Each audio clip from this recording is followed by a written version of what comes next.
कहते हैं कि कर्म करो और फल की चिंता मत करो। ये सेंटेंस या ये लाइन आपने सुनी होगी और आप उनमें से हैं जो भगवत गीता को बहुत फॉलो करते हैं, तो आपने इस बारे में ज़रूर ध्यान दिया होगा। लेकिन ये जो लाइन है, जो सेंटेंस है, ये हमारी लाइफ में एक बहुत ही मीनिंगफुल बात को बताता है। स्पेसिफिकली जो लॉ ऑफ अट्रैक्शन करना चाहते हैं, जो लॉ ऑफ अट्रैक्शन करके अपनी इच्छाओं को पूरा करना चाहते हैं, अपनी मैनिफेस्टेशन को पूरा करना चाहते हैं, तो उनके लिए ये बहुत ही खास, बहुत ही ज़रूरी मैसेज है जो आज मैं आपको बताने वाली हूँ।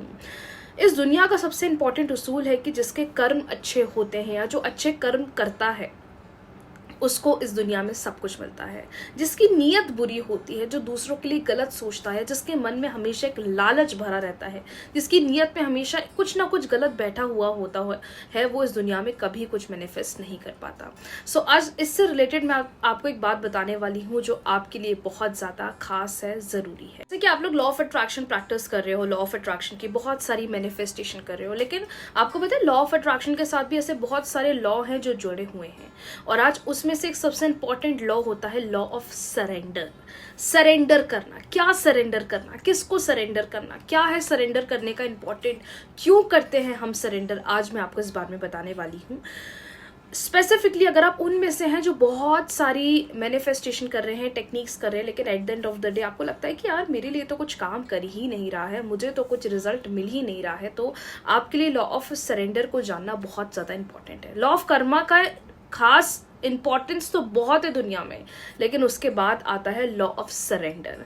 Law of Karma, law of attraction, ये बहुत इंपॉर्टेंट लॉज हैं, लेकिन अगर आप सरेंडर नहीं करेंगे, अगर आप लॉ ऑफ सरेंडर को नहीं समझेंगे, कैसे डिवाइन को सरेंडर करते हैं, क्यों करते हैं, तो आपके लिए ये चीज बहुत मुश्किल हो सकती है। लेकिन आज मैं सबसे ईजी भाषा में आपको ये समझाने वाली हूँ। छोटा बच्चा है जो अपने एग्जाम्स की तैयारी कर रहा है, उसके पास साल भर है, 6 महीने है, 8 महीने हैं अपने एग्जाम की प्रिपरेशन करने का, और ये 6-8 महीने में उसको पूरी अच्छाई करके, पढ़ लिख कर, ध्यान देकर, फोकस लेकर, सारी नेगेटिविटी को अवॉइड करना, कौन क्या बोल रहा है, कौन कितना प्रवोक कर रहा है, उन सब बातों को अपने दिमाग से हटाकर सिर्फ पॉजिटिव वे में अपने एग्जाम्स की तैयारी करना है। चाहे वो लिख कर करो, चाहे वो पढ़ कर करो, चाहे वो मनी मन बोल के करो, लेकिन पूरे 6-8 महीने कहते हैं ना कि बस पढ़ाई को देने होते हैं। उसके लिए हम बड़ी बड़ी कोचिंग्स जाते हैं, घर में पढ़ते हैं, घर वालों की मदद लेते हैं। तो ये एक ऐसा टाइम होता है जो मेहनत वाला होता है। ये एक ऐसा टाइम होता है जब भगवान आपको देख तो रहे हैं कि आप किस तरीके से पढ़ाई कर रहे हो।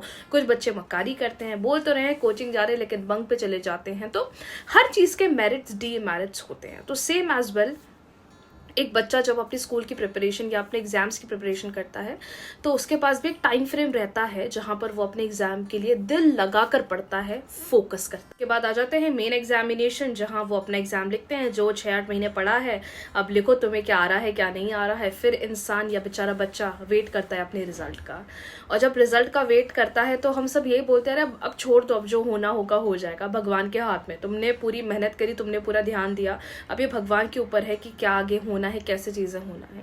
सेम इसी तरीके से आप लॉ ऑफ अट्रैक्शन की टेक्निक्स करते हो, दिए हुए समय में दी हुई रेमेडी, कितने दिन करना है, कैसे करना है, बोल कर करना है, लिख कर करना है, आपके ऊपर डिपेंड करता है।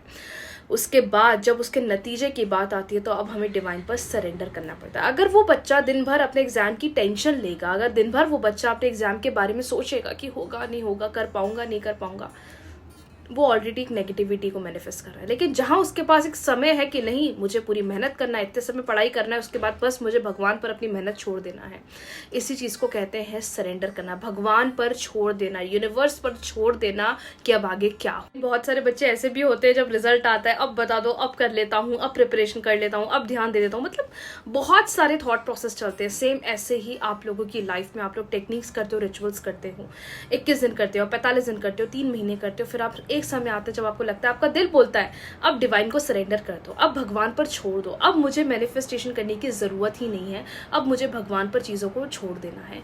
उसी चीज को कहते हैं सरेंडर कर देना, भगवान के ऊपर छोड़ देना कि भाई इतने समय मैंने मेहनत करी, चाहे वो लव रिलेशनशिप के लिए करा, कैरियर के लिए करा, जॉब के लिए करा, स्कूल एडमिशन के लिए करा, किसी भी चीज के लिए, इवन हेल्थ के लिए क्यों ना करा हो, थोड़े समय तक आप अपना दिल लगाकर मैनिफेस्टेशन करते हो, फिर आप डिवाइन को सरेंडर करते हो। This is how things work. अब आपने सोच लिया सरेंडर करना है, लेकिन उसके बाद भी हम सोच रहे हैं होगा कि नहीं होगा। देखो हर किसी के माइंड में चीज चलती है, कोई चीज हम परमानेंटली लेट गो नहीं कर सकते, कोई चीज हम परमानेंटली भगवान के ऊपर छोड़ नहीं सकते, क्योंकि हमारा माइंड एक ऐसा है जो जिसके दिमाग में 100 चीज़ें, आपको भी ऐसे ही करना है। अगर आप कोई भी मैनिफेस्टेशन टेक्निक करते हो 21 डेज करो, 45 डेज करो, उसके बाद आप डिवाइन को सरेंडर कर दो, उनको उनके ऊपर बस छोड़ दो।